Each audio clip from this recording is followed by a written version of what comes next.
क्या डिप्रेशन का कोई परमानेंट इलाज होता है? क्या डिप्रेशन की गोलियों से मुक्ति संभव है? क्या डिप्रेशन को बार बार होने से रोका जा सकता है? ये जो सवाल आपने सुना, यह बहुत ही कॉमन, हर रोज पूछे जाने वाले सवाल होते हैं उन मरीजों व उनके परिजनों द्वारा जो डिप्रेशन से लड़ाई लड़ रहे हैं, जिनकी फाइट हो रही है डिप्रेशन से। तो मैं डॉक्टर ज्ञानेंद्र झा आप सभी का स्वागत करता हूं मनोचिकित्सा क्लिनिक जबलपुर में। दोस्तों, इन्हीं सवालों पे आज हम बात करते हैं। तो सबसे पहले तो मैं जानना चाहूंगा कि जो भी व्यक्ति इस वीडियो को देख रहे हैं, कृपया अपना कमेंट इसमें जरूर लिखें कि वह क्या समझते हैं कि क्या डिप्रेशन को परमानेंट ठीक किया जा सकता है, क्या डिप्रेशन की गोलियों से मुक्ति संभव होती है, और अगर मुक्ति संभव है तो वह कैसे। तो दोस्तों, जहाँ तक मैं समझता हूँ, अगर आप इस वीडियो को देख रहे हैं तो निश्चित बात है कि आपको समझ होगी कि डिप्रेशन क्या होता है और डिप्रेशन का इलाज कैसे किया जाता है। तो डिप्रेशन क्या है, डिप्रेशन का इलाज कैसे किया जाता है और कब तक किया जाता है, अगर आप जानते हैं तो बहुत बेहतर है। अगर आप नहीं जानते हैं तो आप मेरे चैनल में इससे संबंधित बहुत से वीडियो हैं, उन्हें जरूर देख सकते हैं। तो सीधे बात करते हैं कि क्या डिप्रेशन का परमानेंट इलाज है, या डिप्रेशन की गोलियों को बंद किया जा सकता है, या डिप्रेशन को पुनः आने से रोका जा सकता है। मित्रों, थोड़ी देर के लिए सोचिए। डिप्रेशन जो है वह है एक मेंटल स्टेट। मतलब हम कहते हैं कि depression is a mental state of low mood. मतलब एक ऐसा आपके मनोदशा है जिसमें आपका मूड जो है वह डिप्रेस होगा, आप उदासी में होंगे, और यह स्थिति जब निरंतर 2 सप्ताह तक रहती है, कुछ अन्य फैक्टर्स को प्लस माइनस करके जब हम देखते हैं, डायग्नोस्टिक क्राइटेरिया में बिठाते हैं, तब हम कहते हैं कि यह व्यक्ति डिप्रेशन से पीड़ित है। तो जो मेंटल स्टेट है वह लो है, तब कहीं हम कहते हैं कि व्यक्ति डिप्रेशन में है। तो मेंटल स्टेट का लो होना, या मन का उदास या दुखी होना, सबसे पहले आप अपने दिमाग में सोचिए। मेंटल स्टेट लो होने के कॉमन रीजंस क्या होते हैं? अगर हम साइको सोशल रीजंस पे जाते हैं, जो कि बहुत कॉमनली आपको दिखेगा अपने चारों ओर, कि साहब ऑफिस में हमें प्रमोशन नहीं हो रही है, या घर पे गृहिणी है तो हमारे कार्य का कोई हमें प्रोत्साहन नहीं मिल रहा है, हमें सराहना नहीं मिल रहा है, या हमें क्रिटिसिज्म झेलना पड़ रहा है, या स्कूल जाने वाला बच्चा है तो वह अच्छे ग्रेड नहीं ला पा रहा है, माँ बाप उसको भला बुरा सुना रहे हैं, स्कूल में टीचर उसे भला बुरा कह रहे हैं, वह स्वयं से सोच पा रहा है, कोशिश कर रहा है, लेकिन नहीं कर पा रहा है। तो अगर आप ऐसे सिचुएशनल फैक्टर्स में फंसे हैं तो डिप्रेशन होने की संभावना आपकी ज्यादा होती है। अगर यह फैक्टर निरंतर इसी प्रकार निगेटिव स्टेट आपके ऊपर सतत बनाए रहते हैं तो यह एक हो गया फैक्टर्स, स्ट्रेसर्स, जो कि डिप्रेशन को जन्म दे सकते हैं यदि सतत आपके जीवन में बने रहें। इसके अतिरिक्त भी डिप्रेशन होता है, यह मैं आपको जानकारी के तौर पर बता दूं। क्यों? क्योंकि बहुत सारे मरीज हमारे पास ऐसे आते हैं, वो हमसे कहते हैं कि साहब स्ट्रेस नहीं है, कोई लाइफ में परेशानी नहीं है, फिर कैसे डिप्रेशन। तो ऐसे भी लोग होते हैं जिनमें बायोलॉजिकल रीजन से, मतलब ब्रेन में कुछ चेंजेस हुआ, ब्रेन के न्यूरोप्लास्टिसिटी में चेंज हुआ, और केमिकल जो सेरोटोनिन है और अन्य जो अमीन्स हैं आपके ब्रेन में, लाइक डोपामिन, नॉरएपिनेफ्रिन, इसमें उतार चढ़ाव हुआ और डिप्रेशन का उदय हो गया। जब हम उसकी पूरी फैमिली हिस्ट्री लेंगे, सोशल हिस्ट्री लेंगे, तो हमको पता चलेगा कि सोशली, इकोनॉमिकली, पर्सनली, ही और see who is depressed is doing very good. मतलब सब कुछ बढ़िया है।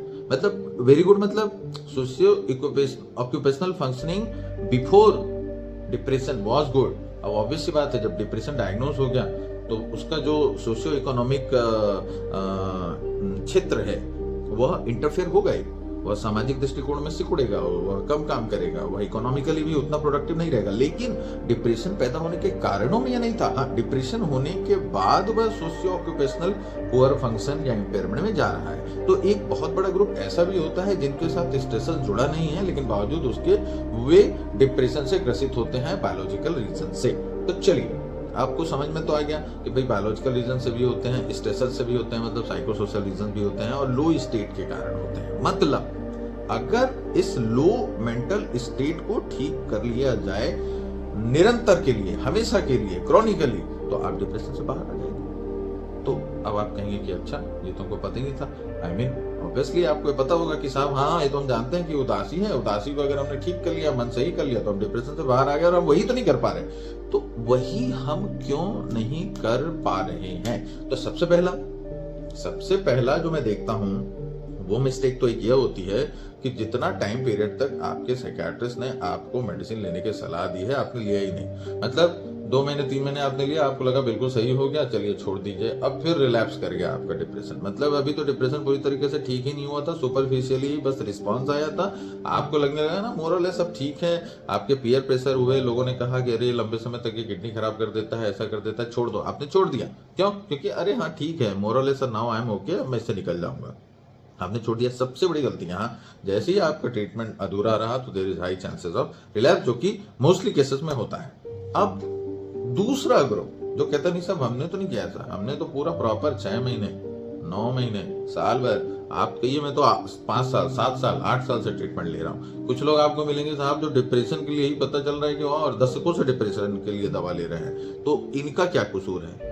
इनकी दवा क्यों नहीं छूट रही है? आप तो कह रहे हैं कि दवा छोड़ी जा सकती है अगर मेंटल स्टेट में सुधार कर लिया जाए, तो इनकी दवा क्यों नहीं छूट रही है? तो इसका आंसर मैं आपको बताता हूँ, जो मैं अपने डे टू डे प्रैक्टिस में देखता हूँ। जब भी लो मेंटल स्टेट हो रहा है तो इन मेजॉरिटी ऑफ पेशेंट हम लोग देखते हैं कि उनका जो ओवरऑल व्यू है, जो पर्सपेक्टिव है, जो परसेप्शन है अपनी जिंदगी को लेके, towards life, towards world, towards other person, towards self, वो एक ओवरऑल निगेटिव परसेप्शन वाले होते हैं। मोस्टली जब हम ट्रीटमेंट करते हैं तो थोड़ा परसेप्शन उनका बेटर होने लगता है, ओवरऑल वो न्यूट्रल होते हैं। लेकिन ये जो एक पॉजिटिव स्टेट में आना, मतलब लो मेंटल स्टेट में आप आ चुके हैं, मतलब you are at risk to come to this low mental state again.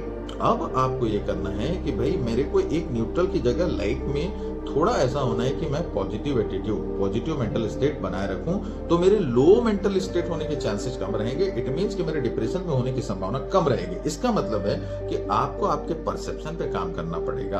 आपको अपनी जिंदगी को, आपके विश्व को, आपके चारों तरफ के लोगों को देखने के नजरिया में पॉजिटिविटी लाना पड़ेगा, जो कि हम देखते हैं कि मोस्टली पेशेंट इस पे वर्क नहीं करते हैं। अब इस पे वर्क कैसे किया जा सकता है? इस पे वर्क किया जा सकता है, कम से कम 2 तरीके आपके पास में हैं। पहला थ्रू एक्सरसाइज, मेडिटेशन, प्राणायाम, और दूसरा थेरेपी सेशंस या काउंसलिंग सेशन। भाई मैं जब 10 लोगों को कहता हूं कि साहब आप ब्रीदिंग एक्सरसाइज करिए, प्राणायाम करिए, तो मैं आपसे स्पष्ट कह रहा हूं, बिल्कुल फैक्चुअल डाटा बता रहा हूं कि 10 में से 9 बल्कि 9.5 लोग नहीं करते कोई प्राणायाम, कोई breathing exercise. They are not ready to give 10, 15, 20 minutes of every day for their own mental state, for their own body. तो जब आप प्राणायाम नहीं कर रहे हो, आप अपने एंजाइटी को कंट्रोल नहीं कर पाओगे। जब एंजाइटी को कंट्रोल नहीं कर पाओगे तो एंजाइटी एक्यूमुलेट होगा और धीरे धीरे डिप्रेशन में तब्दील हो जाएगा।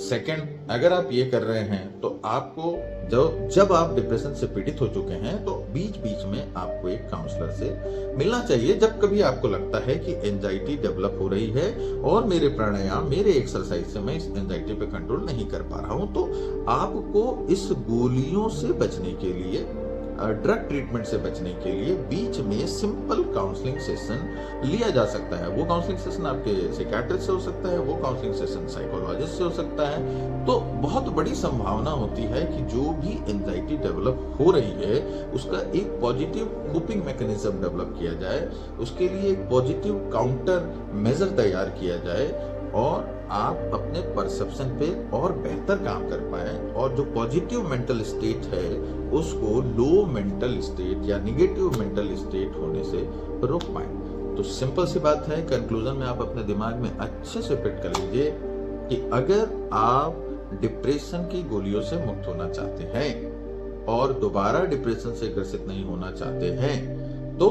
एक्सरसाइज, जिसमें विशेषकर प्राणायाम या ब्रीदिंग एक्सरसाइज, इसमें आप मस्कुलर रिलैक्सेशन एक्सरसाइज भी ऐड कर सकते हैं और साथ ही साथ कुछ चंद केसेस में जिनमें जब आप निरंतर इस ब्रीथिंग एक्सरसाइज को करते हैं बावजूद आपको निगेटिव फील होना स्टार्ट होता है, तो एज अर्ली एज पॉसिबल आप काउंसलिंग सेशंस ज्वाइन कर सकते हैं, सो दैट कि आपको मेडिसिन की दोबारा रिक्वायरमेंट पड़ने की संभावना कम से कम हो जाए। इस प्रकार के वीडियो निरंतर मैं अपने चैनल पे लाता रहता हूं। अगर आपको अच्छा लगा तो इस वीडियो को लाइक कीजिए, मेरे चैनल को सब्सक्राइब कीजिए। मैं डॉक्टर ज्ञानी झा अब सबसे विदा लेता हूं। नमस्कार, जय हिंद।